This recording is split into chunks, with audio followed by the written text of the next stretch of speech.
La ministra del Interior, Carolina Toá, descartó que exista una amenaza terrorista por parte de Hezbolá en Chile y aclaró que los 2 iraníes detenidos en nuestro país no tienen vinculación con dicha organización. Mientras tanto, hoy la Cancillería chilena entregó una carta de protesta a Argentina tras los dichos de la ministra Patricia Bullrich y luego se suscribieron disculpas por parte del gobierno vecino, los cuales fueron aceptados por el propio presidente de la República. Vamos a hablar de estos temas de seguridad. Para eso estamos con el senador de la Democracia Cristiana, presidente de la Comisión de Seguridad de la Cámara Alta, Iván Flores. Senador, gracias por acompañarnos. ¿Cómo le va? Hola Nicolás, buenas tardes. Vamos. Aquí sujetándome el audífono. Ya, ¿está bien ahí? ¿Está cómodo? Sí, bien, bien. Perfecto, No te preocupes, muchísimas gracias.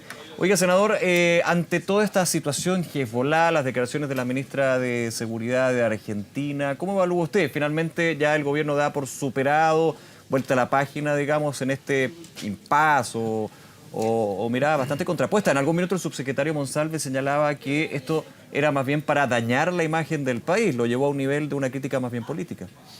Bueno, pienso que tenemos un vecindario bastante basureado, ¿no?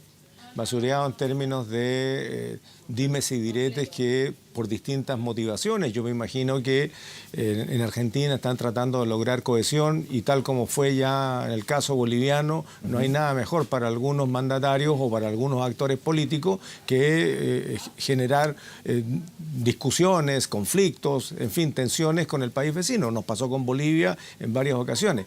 Yo creo que, honestamente, si la ministra de Seguridad Bullrich tiene antecedentes respecto de que Hezbolá pudiera tener presencia en Chile, sería bueno que hiciera llegar los antecedentes y no haga o no emita opiniones al voleo, que no las lance por la vida, porque la verdad es que genera temor. Ya hace un par de días atrás un personaje decía, bueno, no le gustaría a los argentinos decir que tenemos talibanes probablemente en Córdoba, ¿no?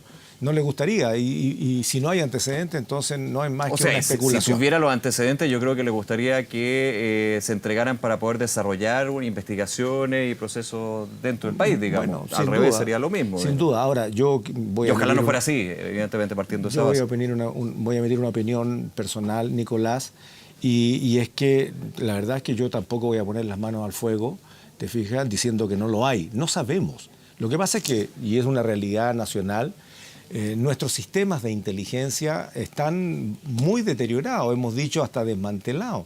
Tenemos una ANI que durante 20 años, la Agencia Nacional de Inteligencia, sigue teniendo prácticamente las mismas personas, 150 funcionarios, en donde muchos de ellos son analistas, y lo que hoy día necesitamos, más que transformarla, porque no hay tiempo para ello, es reforzarla. La ANI, para que se sepa, utiliza apenas el 0,3% del presupuesto del Ministerio del Interior. Entonces, bueno, son políticas de Estado. Así como yo creo que el presidente Boric ha actuado bien respecto a lo que significa una política exterior de Estado, haciendo valer la postura chilena frente a los abusos de la democracia, y ha sido igualmente duro con Nicaragua que con Venezuela, que han reclamado por los derechos humanos a otros países, que es postura nacional, es política de Estado de Chile. Hoy día se le haga un reclamo con firmeza a Argentina, y si tienen datos que los entreguen. Pero también hay que reconocer que como Estado tenemos una debilidad, y es que no tenemos un sistema preventivo que permita detectar todo este tipo de organizaciones criminales o terroristas que derechamente han estado circulando por el mundo. No lo sabemos. Porque vamos a los hechos prácticos. Sí. Este tipo de organizaciones criminales, terroristas, opera en la sombra. Punto 1. Sí. Punto 2, se hace presente, y ojalá nunca pase, digamos, cuando hay un hecho terrorista. Pero sí se puede anticipar.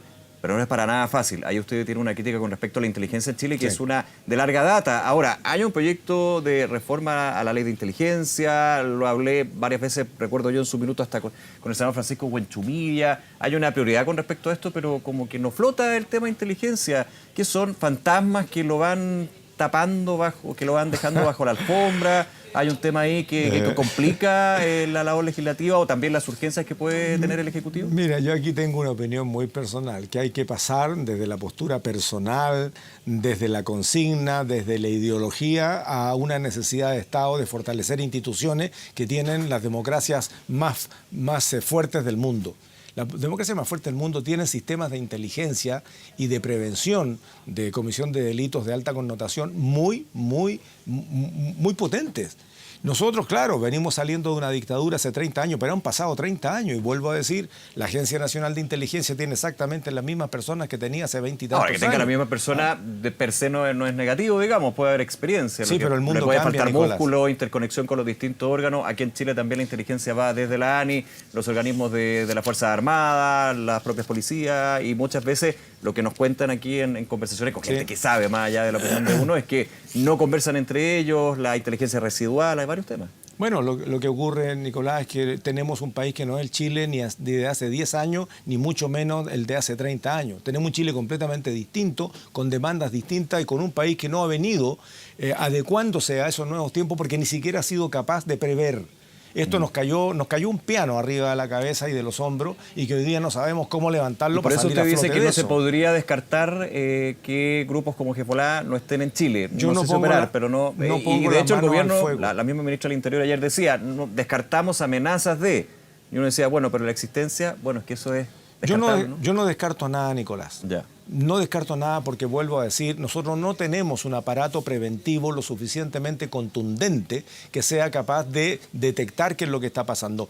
Tener analistas de lo que dicen los medios de comunicación, de lo que aparece en la prensa, sí, sirve, pero no tenemos una debilidad, tampoco voy a entrar en mayores detalles en un canal público respecto de lo cuales son nuestras aprehensiones de sistemas que son tremendamente delicados, pero claramente hay que ser responsable y decir que como país hemos venido dejando de lado actualizaciones que en el resto del mundo se hacen. Sí. Los sistemas de inteligencia funcionan. Hoy día tenemos escasez de inteligencia policial.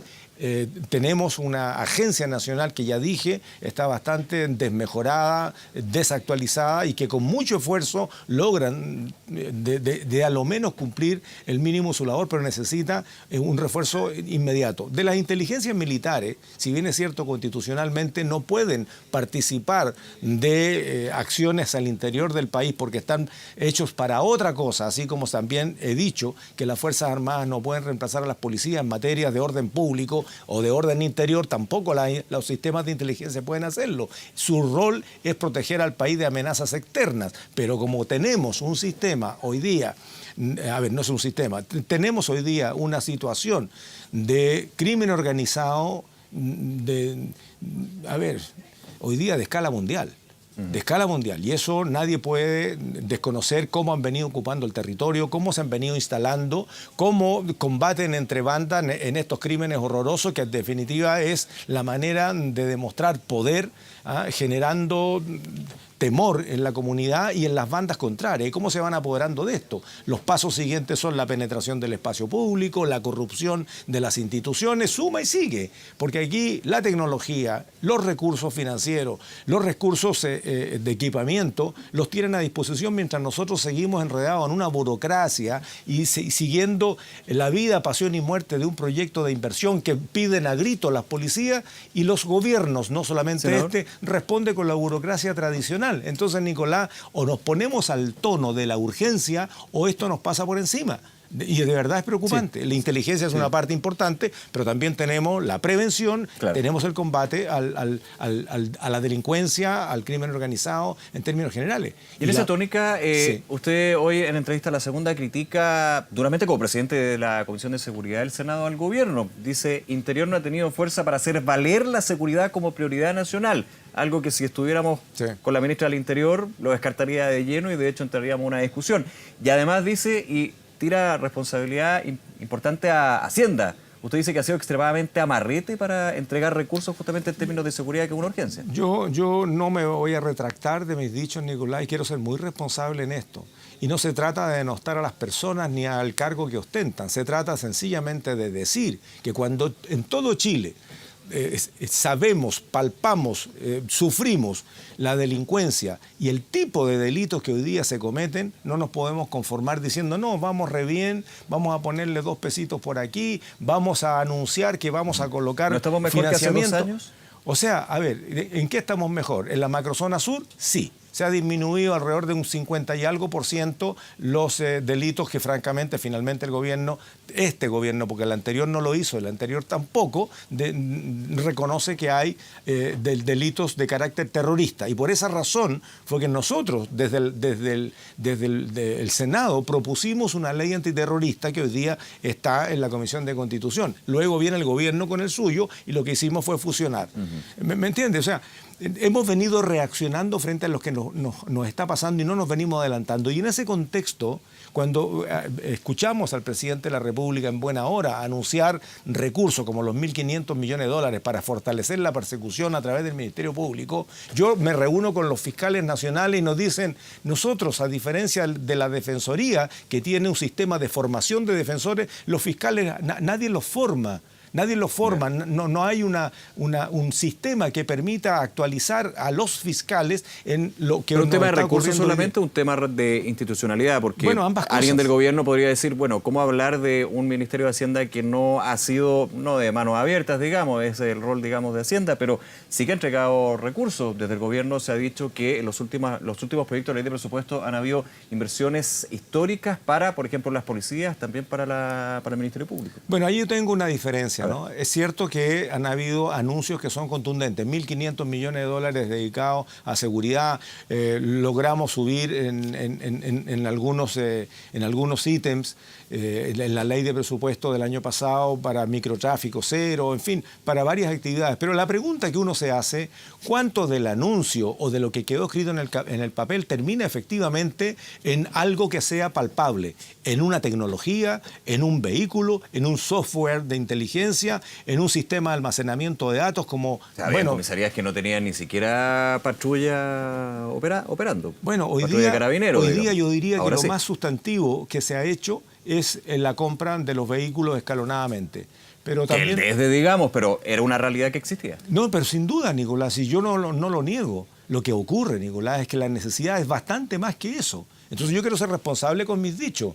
Interior ha señalado la preocupación que hay respecto del nivel de violencia, de delincuencia y la presencia clara del crimen organizado en nuestro país. Lo ha dicho.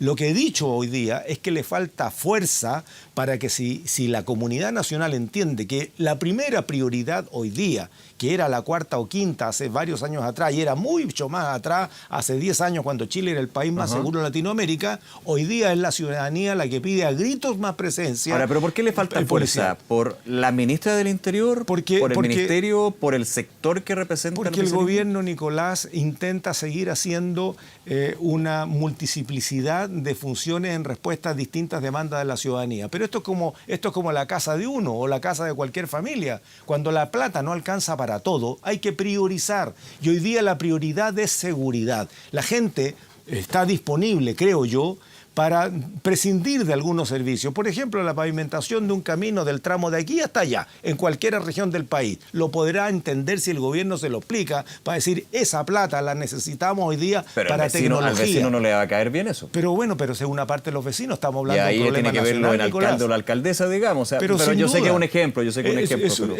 No, pero es un ejemplo que yo lo sostengo, lo he dicho. Las necesidades son muchas, los recursos siempre son escasos. Bueno, pero entonces tenemos que priorizar, con mayor razón, Nicolás, hay que priorizar, y la priorización hoy día es seguridad. Y ahí es donde digo que al Ministerio del Interior le ha faltado mucha fuerza para hacer valer esta prioridad ciudadana y colocarla por encima de otras cosas que habrá que dejar de hacer. No podemos dejar de hacer en salud porque tenemos una lista de espera por cirugía de más de 300.000. Tenemos 2.600.000 de lista de espera para especialidad. No le podemos quitar plata a salud, pero podemos quitársela a obras públicas, que ha sido tremendamente ineficiente. Ahora, pero más que quitar a un sector u otro, senador, para seguir esa tónica y ese análisis que usted nos entrega, y uno tomando lo que ha sido la postura del gobierno, bueno, ahí aparece de frente el pacto fiscal.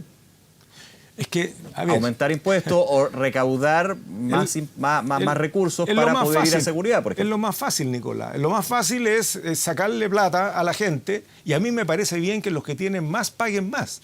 Pero hoy día, tal como había venido dándose el debate, es para variar la clase media, la que no obtiene ningún tipo de beneficio, porque los beneficios en vivienda y en otras materias van dirigidos hacia los más vulnerables, la clase media se queda como está, y al final lo que ha venido ocurriendo en el cambio de la postura del gobierno respecto de un pacto fiscal es ir subiendo el tramo para no seguir castigando a la clase media, que era lo que iba a ocurrir con la primera propuesta.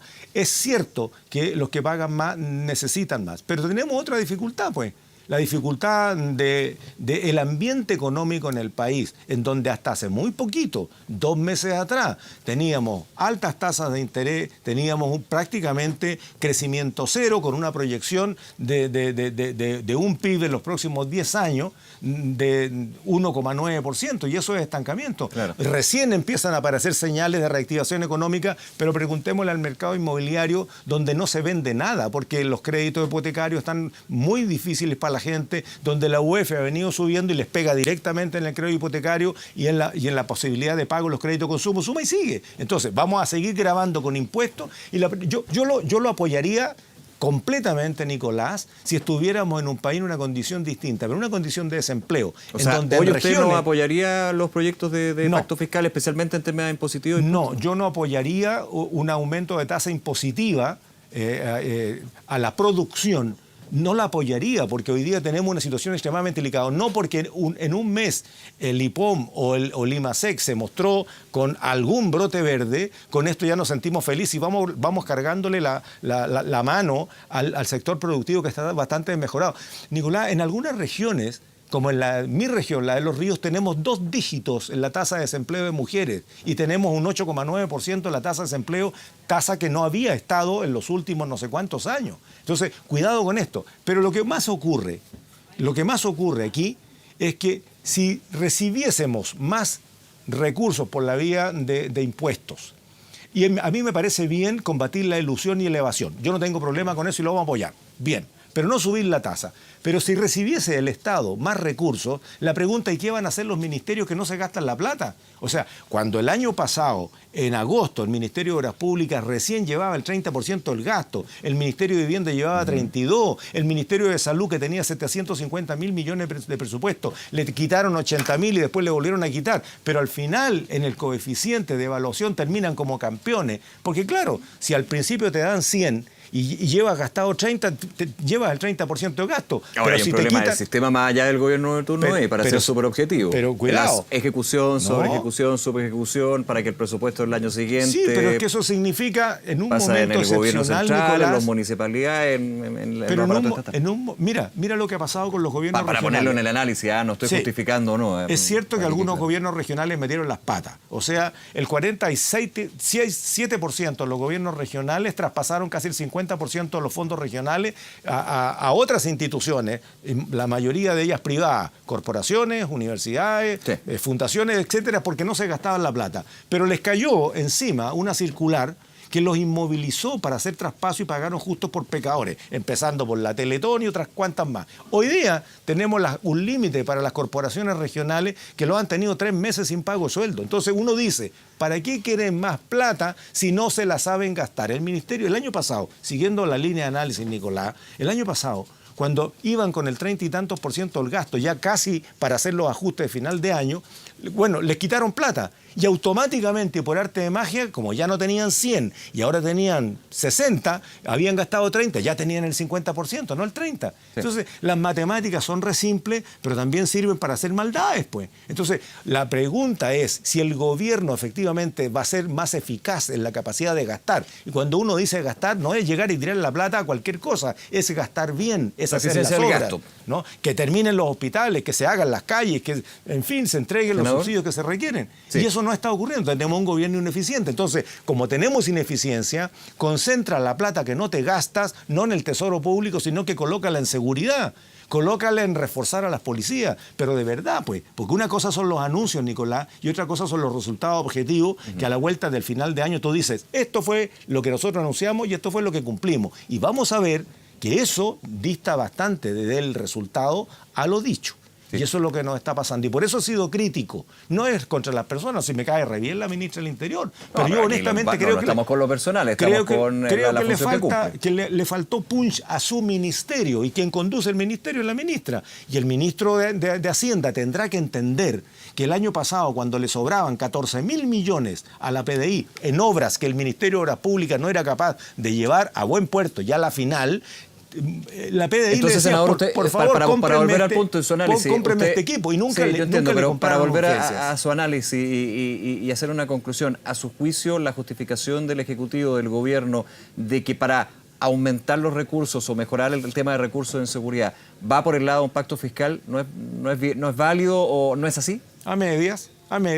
Siempre, mira, si tuviésemos un gobierno absolutamente eficiente, que aplaudimos la velocidad del gasto, la calidad del gasto, que lleguen las cosas que necesitan las regiones y que las tecnologías que necesitan la policía, bienvenido, necesitamos más plata. Pero no es, pues. No es. Al final de cuentas vamos a apretar al mundo empresarial, a la pequeña empresa, a la mediana empresa, y al final termina la plata en los ministerios y no se gastan la plata. Esa es mi crítica, Nicolás. Si fueran eficientes y fueran además asertivos en el tipo de gasto y no transferir y por transferir para poder gastársela, uno aplaudiría y necesitamos más plata. No va bien así. Los países más desarrollados tienen una tasa impositiva mucho más alta que la nuestra, pero les va re bien, tienen la mejor salud, tienen la mejor seguridad, el mejor transporte público. Nos quedan unos minutos, pero quiero, con otro tema relacionado en términos de seguridad, este llamado que hizo el presidente Nicolás Maduro, al presidente Boric, para conversar personalmente lo que tiene que ver en términos de colaboración para poder detectar bandas criminales, el crimen organizado, Tren de Aragua. Estábamos comentando hace un segundo también que Contraloría habla de que es legal el convenio que firmó el Ministerio del Interior con sus pares allá en Venezuela. En términos del primer punto, de la conversación que podrían tener, lo pongo en condicional, Maduro con Boric, ¿qué le parece a usted con respecto al tema de seguridad que estamos hablando? Bueno, si queremos sincerar la respuesta, Nicolás, la verdad es que uno pudiera, seguir preocupado, ¿no? Porque Maduro ha dicho lo que ha querido y desde siempre. Pero no eso obliga a, como dicen algunos, a romper relaciones con Venezuela, porque ahí sí quedamos en el peor de los mundos. ¿Dónde dejamos a los 12.000 personas que hoy día están ilegalmente en nuestro país con orden de expulsión? Eran 20.000, depuraron los listados y hoy día tenemos 12.000 que no sabemos dónde dejarlos. No los acepta Bolivia porque pasaron por ahí, no los acepta Perú, aunque entraron por ahí, no los aceptan de vuelta. Y cuando se ve cuál es el origen de esto, la mayoría son venezolanos y Venezuela se desentiende. Si rompemos relaciones no tenemos nada más que hacer y dígame usted qué es lo que vamos a hacer con todas esas personas con orden de expulsión que no están hoy día recluidas, están siendo controladas a duras penas. A veces se puede y a veces no. Nadie sabe dónde están algunos de ellos.